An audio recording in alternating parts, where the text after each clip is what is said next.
Quito, a city located in the south of America, in the country of Ecuador, has a rather sad and cruel history for the people that live here. It was 6 in the morning and Juan was getting ready to go to the university. He lived in an area quite far from the school, in a town about 2 hours away. He had to take transportation very early to make it to his 10 a.m. class, so he boarded the bus that took him directly to the passenger terminal. He took a bus to the city of Quito, where he met up with 4 other friends who were going to the photography class together. This group of 5 friends wanted to visit an abandoned place that one of them had found, and he told them that it would be a good place to take some pictures. The site had been considered in the past for the construction of a 4-star luxury hotel, but things never materialized and it was abandoned. So this group of young people, after finishing their classes, decided to venture out and go to this rather remote place in a quite beautiful but abandoned area. That was the last time they were seen. It's not known exactly what happened, but the place became a zone of urban legends, both for ordinary people and for outsiders who like to approach these places to investigate. Months went by and the area became, according to many, a supernatural place that you shouldn't go near or something bad might happen, although for some reason officials didn't go near the area. It was just a place full of urban legends. For example, there was the story of a girl who mysteriously disappeared and whose body was never found. Many other cases have happened in the area, earning their respective nicknames. But there's one flaw. Most of them are explainable disappearances. Recently, I decided to investigate some of the cases on my own, and many of the people who supposedly disappeared don't exist or simply left the place. Juan still lives in his town, so the theory falls apart completely. The missing girl didn't get lost in the buildings, but somewhere else. If it's a case of kidnapping, it's something completely different, which means there's no reason to think that the place is haunted or anything like that. But there's only one real case I've relied on: the sudden disappearance of Dr. Charleston. After his investigation, it seems he went insane. After he tried to experiment illegally with animals, they tried to arrest him and put him in a psychiatric hospital, but he disappeared. That's what caught my attention, an investigation that the police are actually doing, even though it's been many months and they don't seem to be making any progress. I don't know how hard it is to catch a doctor, so I decided to start my own independent search. There's a reason why I first mentioned Juan's story of lying about his friends and their disappearance. It's because when he was there, he felt a strange sensation. There were strange marks in that place, pentagram shapes, and also the presence of someone, as if they were watching him. That's why I decided to start with this area, delving into the building and investigating what's behind it.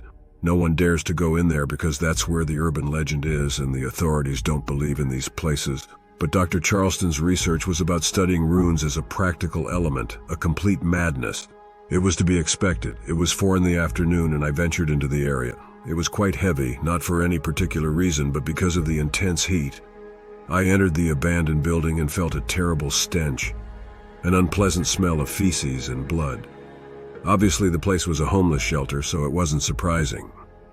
When I saw the place, there were too many homeless people lying around. Some were sick, others were staring at the ceiling, and the pentagrams were drawn there. I approached with some trepidation because of the homeless people around and noticed the inscriptions. It could be that Dr. Charleston was now a vagrant who lived by making symbols on the walls of this place, but the strange thing is that they were made with blood. I decided to explore the place. It was almost 8 stories high and I checked different rooms. All of them were torn apart and in terrible condition, but everything was normal. I went up to the 2nd floor, which was in the same condition. There were still a few homeless people there. I asked for the doctor and no one answered. I went up to the 3rd floor where there were more marks and feces, but hardly anyone was there. I found candles and some bones on the floor, which scared me a little. It must have been a big animal. How did these men do this? I want to go up to the 4th floor, but I feel like I'm being dragged. It's a vagabond with a haggard face and a hanging eye who tells me that no one can go up to the 4th floor. This immediately frightens me, but I still had to investigate. Who cares what a crazy old hobo says? I went up to the 4th floor where I found nothing but an altar in the middle. This place was different, all bones, the floor red. There was absolutely no one. I approached the center where the altar was, honoring one of the kings of hell. This was really disturbing, but what disturbed me was when I realized that these were corpses. There were several human skulls nearby. This scared me to death, and I considered giving up. I knew this could be a one-way trip or a horror movie, so I slowly backed away to go down the stairs. There was enough information, so I left and quickly walked down the stairs. When I came out, the first thing I did was call the police to do something. I needed them to come urgently. I was pleasantly surprised when they laughed at what I said. They didn't believe my photos either. So I had to find out what was really going on. I would have to record some facts. The question is, when does this happen and how often? So under that premise, I had to stay that night, which wasn't much, but staying that night in that place to find out was scary. Even though there was an option to leave, obviously it wasn't a good option. I hid in a small place and waited for nightfall. The place was dark. I could only hear the murmur of the vagabonds and their footsteps in the area. Something normal considering it's a public place. But suddenly I felt a loud rumble and heavy, fine shoes that caused silence because it was accompanied by a scream. It was my moment. I had to come out. I had to find out what was going on, but my body didn't want to move. Suddenly there was silence, just the screams and the sudden impact of a knife, which produced the muffled screams of a dying person. It was a great opportunity, but my body wouldn't move. I heard that noise again, but it was slowly moving away, dragging the body. I needed to calm down, so I took a deep breath and left the place to investigate what was going on. I used the night vision of my camera and moved carefully through the place, quite scared. I climbed up the stairs to the second floor. I could see the blood stains and the whole path that had been built. This led me to the third floor. Obviously everything was going to the fourth floor, but I had to stop. I could see him, that man coming down the stairs with a flabby body, baggy eyes, whitish hair, shirtless, long nails, and a doctor's coat. Coming down the stairs, his hands and mouth covered in blood, chewing on something. Once again, I move away carefully to avoid anything. This man approaches a vagabond on the ground, kneels before him, and tells him that his flesh and soul will serve his master. The vagabond tries to push him away, but he begins to strangle him, and he even bites off an ear in a very bloodthirsty manner. I could hear the screams of horror and record them.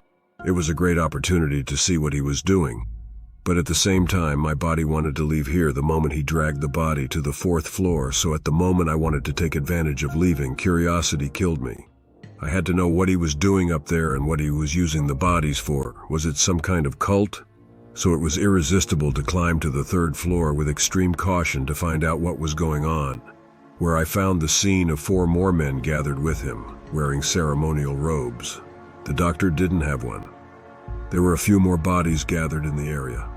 There were trays where some parts of the body had been aggressively removed. They had been bitten. The doctor was eating a part, and there was a pentagram on the ground. The men grabbed each other's hands and began to chant something that sounded like Latin. I couldn't see the identity of the other 4. They were all covered, and they began to shout phrases that I didn't understand over and over again, louder and louder. It really scared me. Was I about to witness the arrival of a creature from hell? I heard a disturbing scream, hoarse, demonic, so much so that I dropped the camera because it was a scream of the doctor who said it didn't work, attacking the men with all his strength. They were not cult beings. They were just vagabonds in disguise. They try to run out of this place while the doctor kills one of them with his nails and teeth, smashing his face and biting it. At that moment I run out, and the doctor notices it. Although I don't know if it's me or the others, what I do know is that I ran down the stairs while I heard the doctor's screams behind me. I don't want to die here. I turned around and he was really chasing me like a dog chasing a bone, so I didn't think twice and jumped out of the second floor window, landing on my camera and breaking it. I didn't care at that moment because I just wanted to get out of there. This place was the experimental site of Dr. Charleston, who had escaped to continue his fraudulent research on summoning circles and pentagrams. This would lead him to practice cannibalism.